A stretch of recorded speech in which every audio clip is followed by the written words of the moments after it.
D'après les informations relatées par l'AFP, vendredi 10 septembre 2021, le prince Andrew d'York a reçu sa convocation au tribunal dans l'affaire Epstein.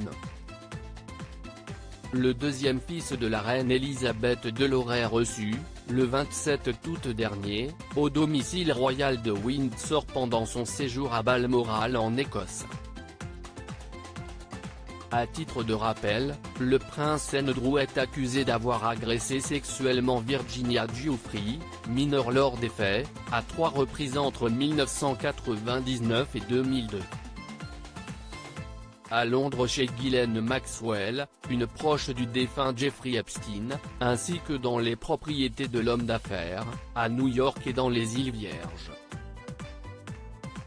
Des accusations qui ont été catégoriquement rejetées par l'homme de 61 ans. Lors d'une interview à la BBC en novembre 2019, ce dernier a d'ailleurs expliqué n'avoir pas un seul regret pour son amitié avec Jeffrey Epstein ni la moindre empathie pour ses victimes.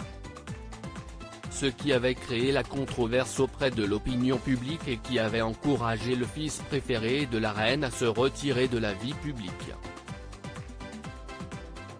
Mais selon d'autres documents obtenus par l'AFP, une première audience procédurale est déjà prévue ce lundi 13 septembre. Malheureusement, aucune information ne précise si le prince Andrew fera acte de présence. D'après la loi américaine, ce dernier n'a que 21 jours pour se présenter au tribunal fédéral de Manhattan. Mais comme il réside dans un pays étranger, ce délai risque d'être allongé. Dans une déclaration partagée à People, le 9 août dernier, Virginie Giuffre a dévoilé sa plainte contre le prince Andrew.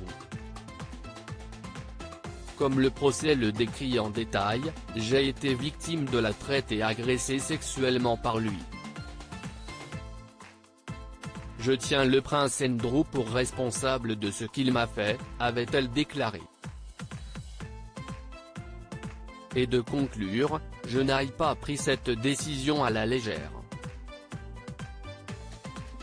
En tant que mère et épouse, ma famille passe en premier, et je sais que cette action me soumettra à de nouvelles attaques de la part du prince Andrew et de ses substituts, mais je savais que si je n'ai pas poursuivi cette action, je les laisserais tomber ainsi que les victimes partout.